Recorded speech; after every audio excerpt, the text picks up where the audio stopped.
My name is Adrian, and I am from Texas. I work as a security guard at a cemetery, and unlike others, I have to admit that the cemetery I take care of is really beautiful in an architectural sense. I know it sounds strange, but the graves have quite striking designs, as if each mausoleum were a small Gothic cathedral in itself.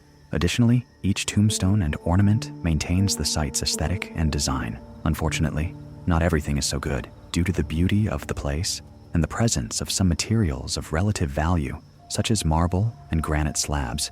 Some troublemakers dedicate themselves to stealing them at night to sell them.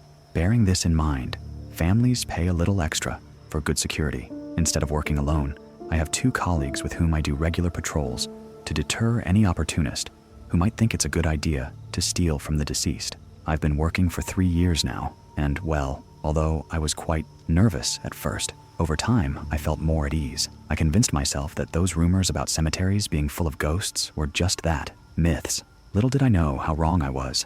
It was late April last year when I was walking along one of the long paths in the cemetery with 2 or 3 meter high mausoleums on my right and left. Each one was about 5 or 6 illuminating the corners and any space where someone could hide with my flashlight. The night was cold and silent. I only heard the breeze blowing between the mausoleum walls, and suddenly a sharp knock broke the peace of that place. I froze instantly and turned off the flashlight, sharpening my hearing to determine where that faint sound had come from. There was plenty of moonlight, so I didn't really need the flashlight to see clearly several meters ahead. I couldn't detect any movement, but again a small, gentle knock caught my attention. I immediately turned to the left and realized that the sound was coming from a tall mausoleum about 10 meters in front of me. I walked slowly, holding my radio to call for help from one of my colleagues or to have the police called in the worst case. I was very tense because I had faced those thieves before, and although they usually weren't armed, they could become very aggressive. I stopped in front of the mausoleum with a knot in my throat and tried to look inside through the black iron bars blocking access, but it was impossible. The roof cast a shadow, and the moonlight didn't illuminate anything inside. I heard another soft knock and assumed that whoever was there hadn't noticed my presence. I took out my flashlight and gathered my courage. "What are you doing here? Stop right there." My shout must have echoed throughout the cemetery because I said it with all my strength. It was as if I exploded, as if that scream released all the fear and tension that would have jumped in fright upon hearing me and seeing a yellow light suddenly illuminate them.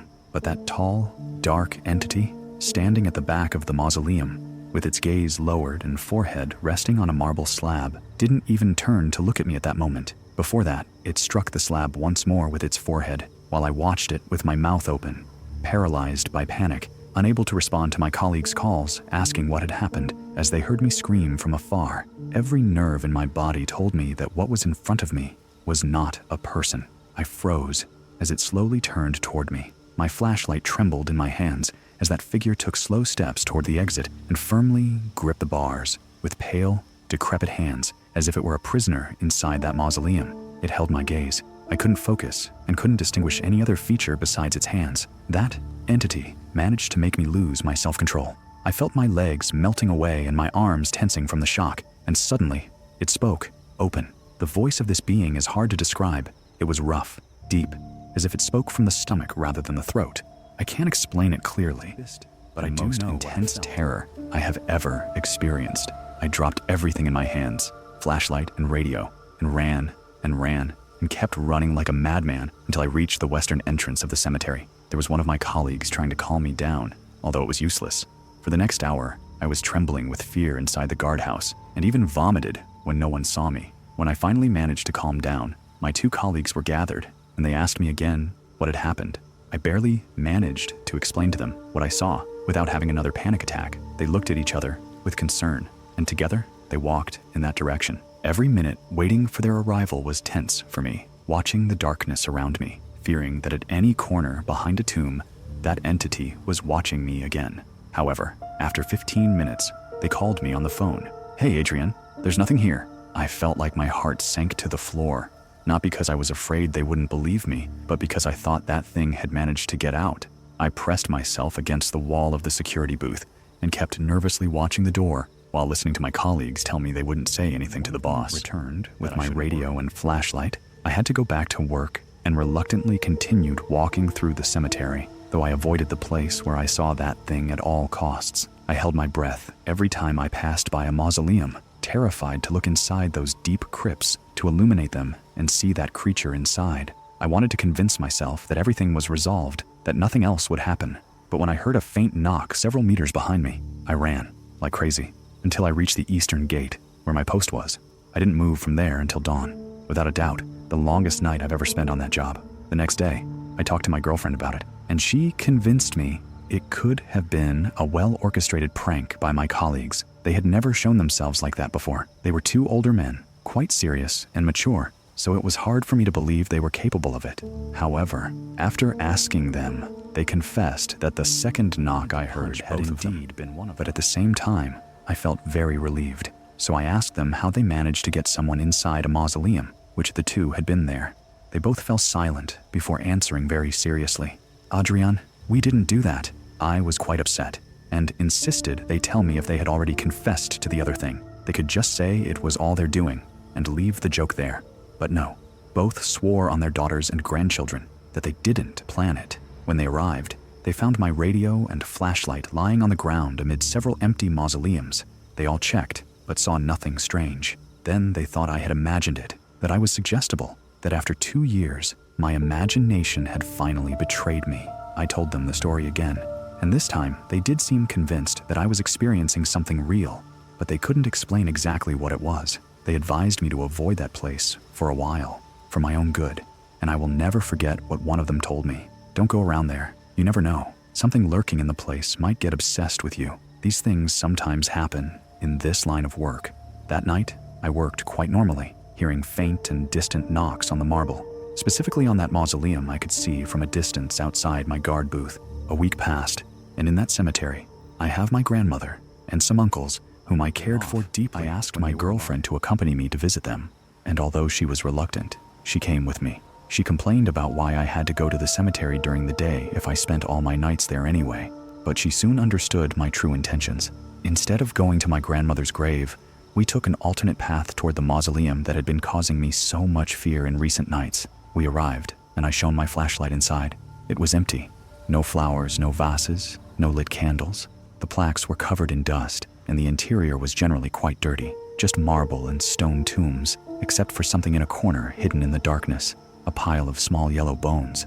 My girlfriend must have sensed something very wrong because she immediately stepped back and told me to contact management and have that tomb cleaned as soon as possible. I asked her why she got so nervous, but she didn't give details until we left the cemetery. She said that those bones in the corner, although small and scarce, were probably from a person. I listened to her and informed management about it. I don't know what they did afterward, but when I passed by again 2 days later, the faint knocking on the slabs had stopped and the bones had disappeared. The mausoleum was clean, and I will carry this story with me for life.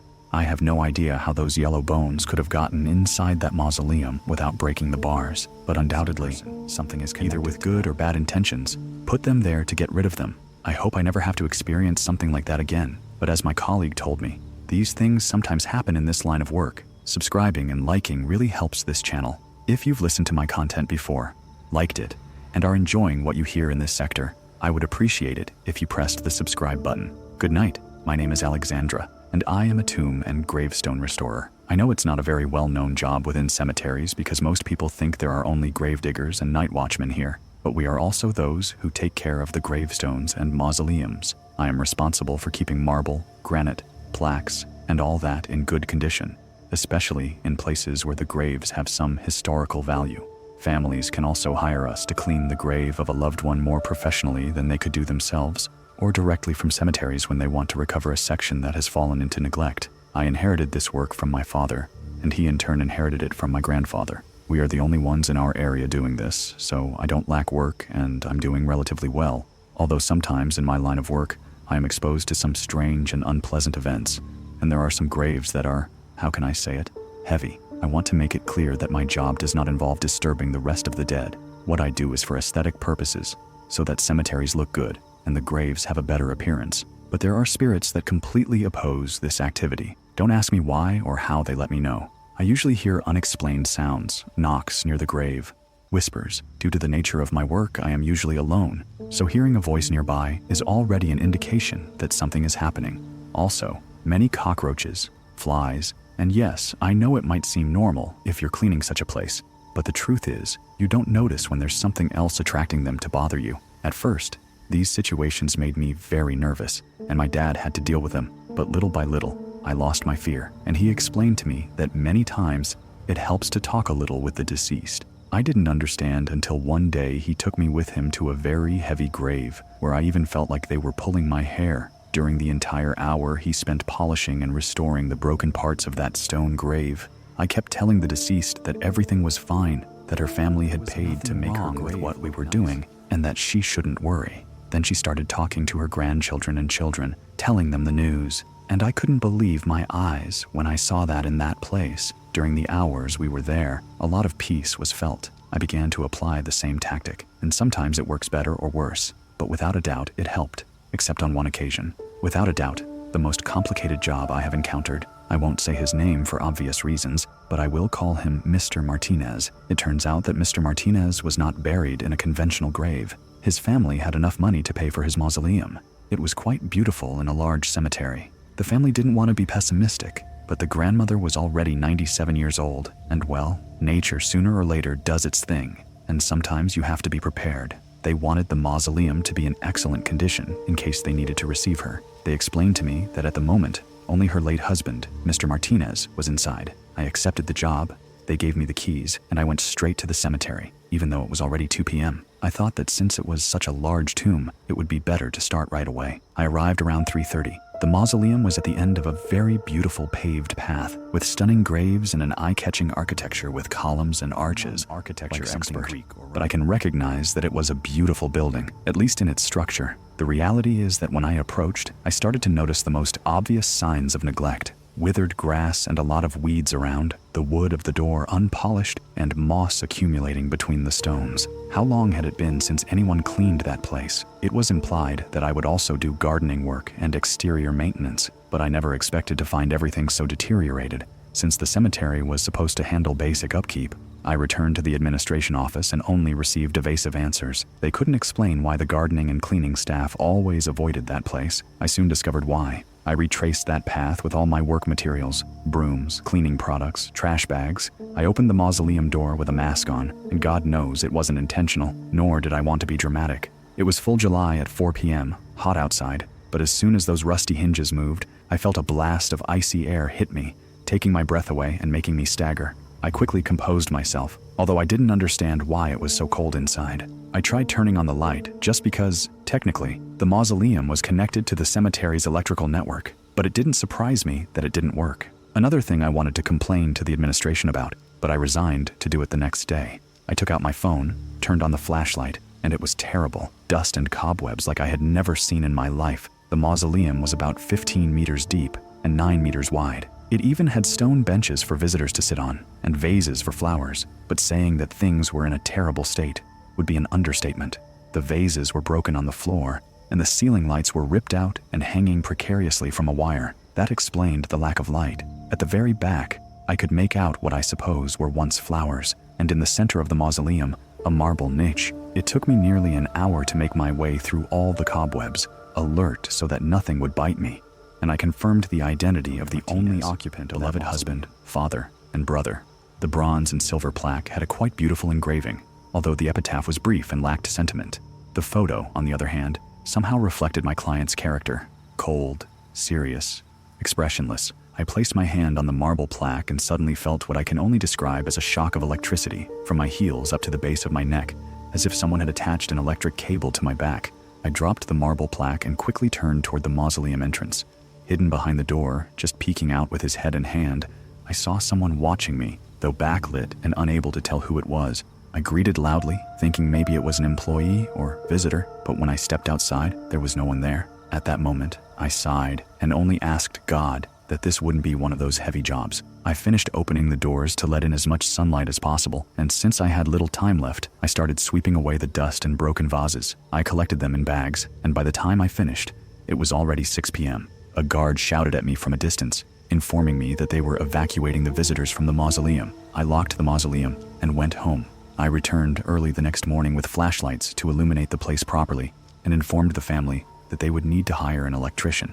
I was determined to leave that place spotless, since I had been paid well. I even brought oil so that opening and closing the doors wouldn't be so difficult. It's funny, but the first bad sign of that long and tortuous day was that, even with oil, the hinges resisted. I would even dare to say they resisted more than the day before, especially considering how the inside of the mausoleum looked. To my horror, someone, or rather something, had covered the floor with dust and dirt again, just as I had found it a day earlier. My heart sank, and I slowly nodded, accepting that this job was going to be more complicated than it should be. However, I still had a solution. I started talking to Mr. Martinez that I wanted to clean his mausoleum because his family wanted to visit him again, that I was just a guest and all that. While I was sweeping up the mess again and starting to visualize the most deteriorated areas, I thought I was being receptive because for a couple of hours, I had no issues. But at one point, when I stepped outside to get some water, I saw a shadow move inside, and my instinct told me that despite my kind tone and good intentions,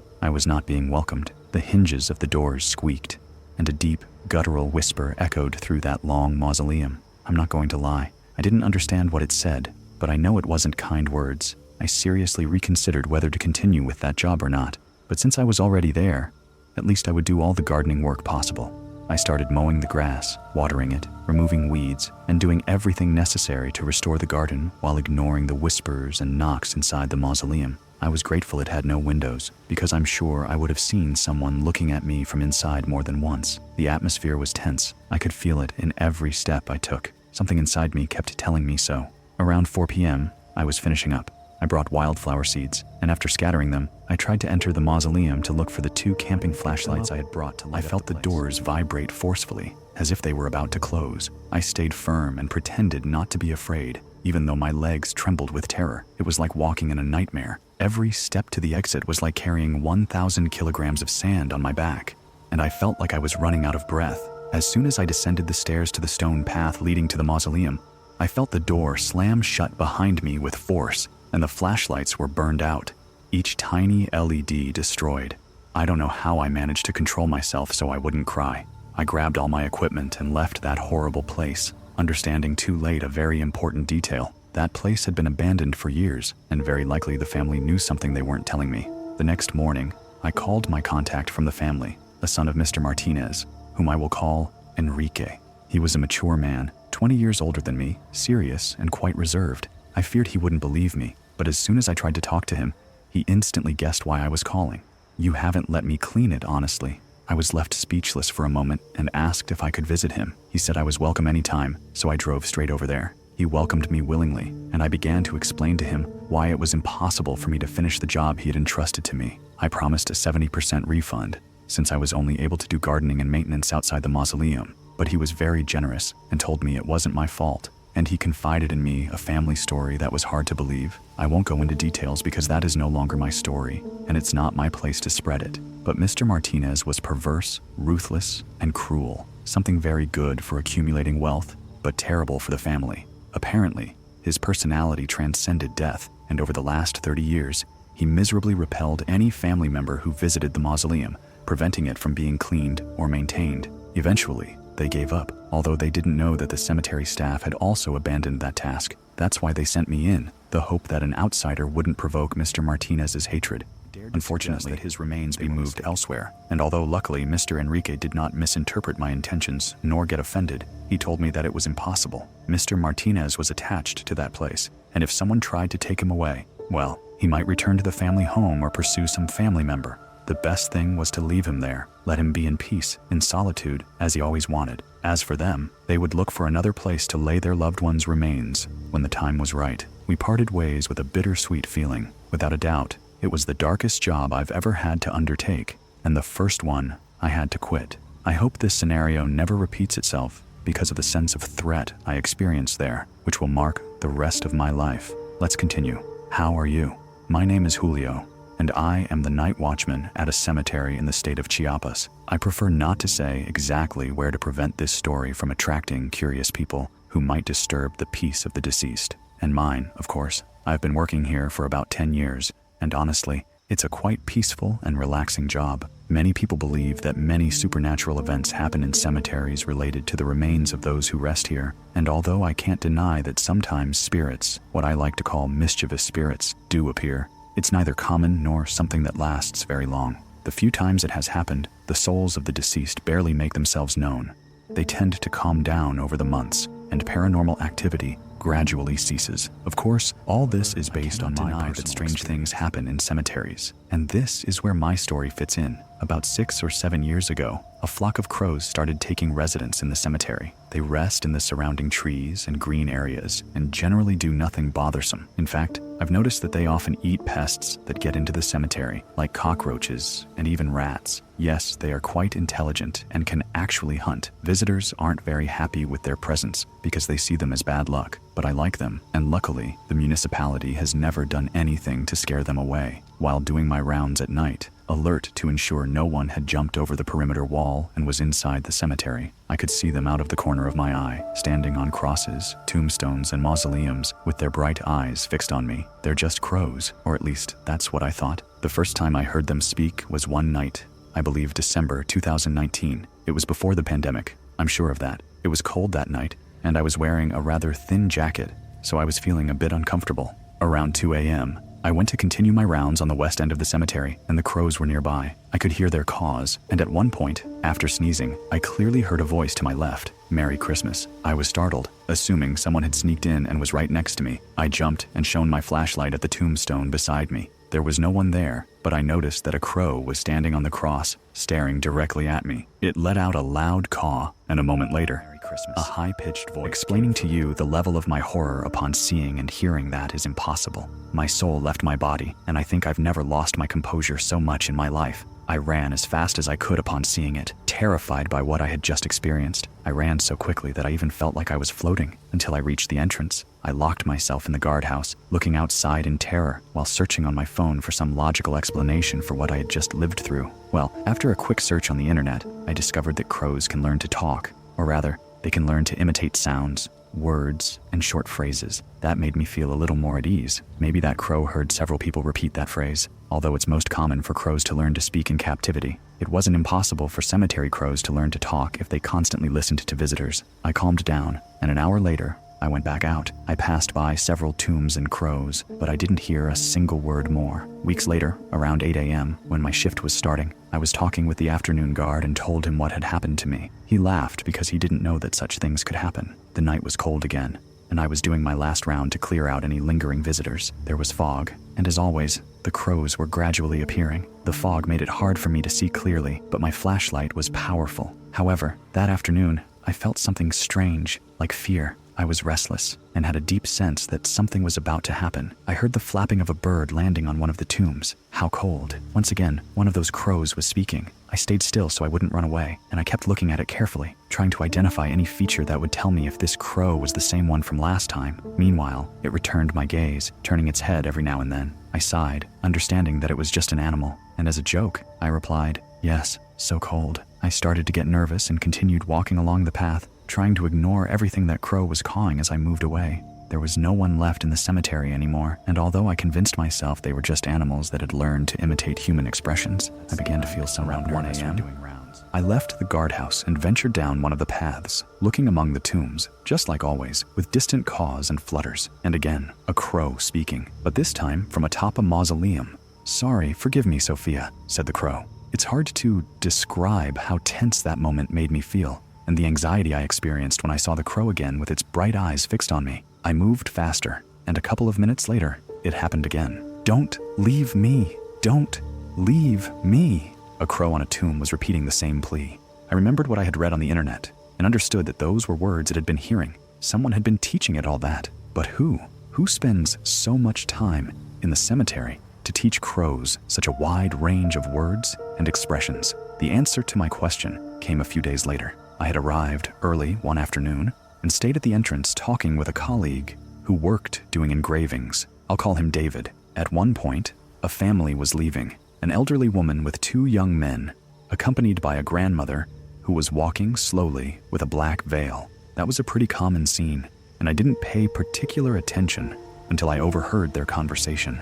"And do you want to eat something, Grandma Sophia?" Presumably her grandson was trying to cheer her up with food, although she didn't seem to pay attention.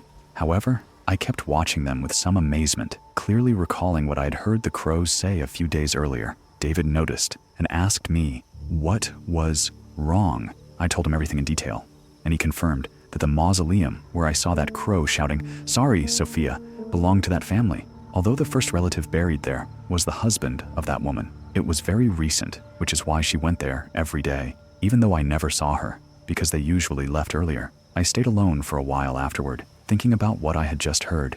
I went out to do my rounds, as always, and heard the crows cawing in the distance. Loose words. "I like it. Merry Christmas." Dark. It became clear to me what was happening, and I confirmed it when I heard a crow cawing over the mausoleum. "Sorry, Sophia." The crows weren't monsters or demons. They are just very intelligent animals that were repeating what they heard. Words from beyond that humans rarely get to hear. Their caws enthusiastically repeat what spirits cry out from the grave. Their laments, their wishes, feelings of sadness, loneliness, or regret from many, and even jokes and taunts from others. In the afternoons and mornings, the crows remain silent, probably because they don't hear the voices of the deceased. So I understand they only respond to those voices. Over the last half-decade, I've worked here and gotten used to hearing them say all kinds of things. They never speak about me or refer to me, except once. In mid-February last year, it was freezing again, and I made the mistake of not dressing warmly enough. I passed by a fairly recent grave when a crow cawed nearby. Dress warmly, dress warmly. That was too much of a coincidence, and I don't believe in coincidences. And the crow served as a bridge between the two.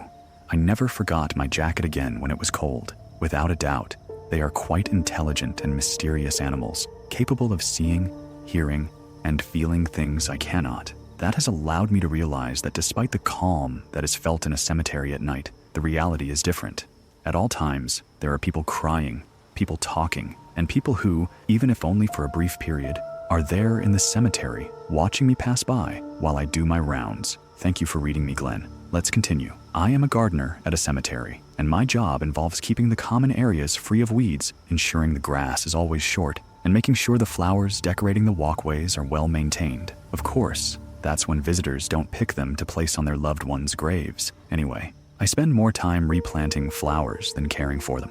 And in autumn, all I do is rake leaves, things that come with the job. My family moved to the United States when I was about 5 years old, around 2008, and since then, we have lived in Vermont. I don't want to give my exact address, but it's a very beautiful and quite remote town, surrounded by forests and all that. The cemetery is typical of a movie setting, surrounded by trees, many oval-shaped gravestones with engraved crosses and short epitaphs. Far from being a frightening place, it looks like a park with wide areas for families to gather. Since it is a daytime job, I've never been worried about seeing ghosts, apparitions, or hearing noises I would consider strange. Or rather, my ignorance led me to overlook the mysterious things I saw, and I often assumed that what I observed from a distance was just another visitor. But I was wrong. I spent hours contemplating how to tell this story, and I think the best way is to start in 2021, and wanted to find a quick job so I could buy a new car, go out with my girlfriend, and all that. When I found out there was an opening as a gardening assistant at the cemetery on the outskirts, I went there immediately, praying that no one would take the job away from me. To my surprise, superstitions prevented others from applying, and I was almost instantly selected. It was full summer, and I was excited. An old gardener named Harold taught me what he knew. He was very quiet, but helpful and kind.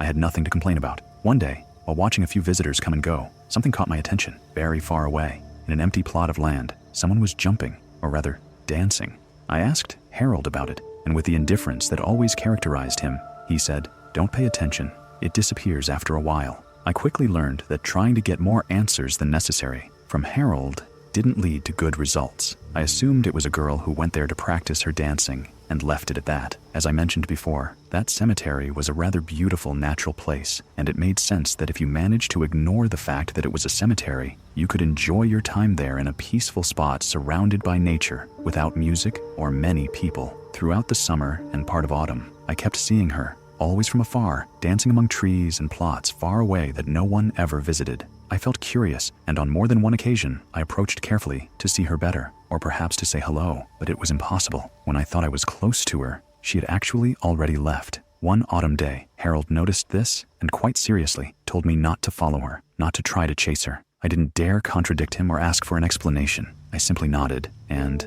that was the end of that story. For 2 years, I continued working as her assistant until Harold retired and I was promoted to gardener. The municipality hired a new assistant, and I kept working there until today. Occasionally, I would hear giggles, footsteps, distant echoes of laughter, and even classical music, but I immediately assumed they were visitors. The only thing that truly caught my attention was seeing the dancer jumping between toys and the administration about her, but none of them gave me a satisfactory answer. They admitted to having seen her once or twice, but they knew nothing about her, except that they never saw her leave through the main gate. It was only when I had the chance to speak with the night guard that someone told me something interesting. That girl has always been here, but no one remembers it anymore. When I was little, my grandfather told me a horror story about a woman who danced among the graves, and that if you chased her, she would grab your legs and pull you into her tomb. The night guard was an older man, perhaps Harold's age, so I realized that both he and Harold must have been aware of a legend I didn't know. Now the truth is that I am the kind of person who likes ghost stories. That's why I listen to Glenn's channel and consume any horror content I come across. But by far, my favorite is real stories. Legends, those roadside tales, passed down from generation to generation until they fade away. That's why I've sometimes researched in libraries and archives, past events, old legends, and similar things. It's a harmless hobby, something I do occasionally to satisfy my curiosity, and most of the time, I don't find anything in particular. Imagine my surprise when I discovered that within the same cemetery where I've been working for the past few years, there exists a very peculiar passing years. Legend.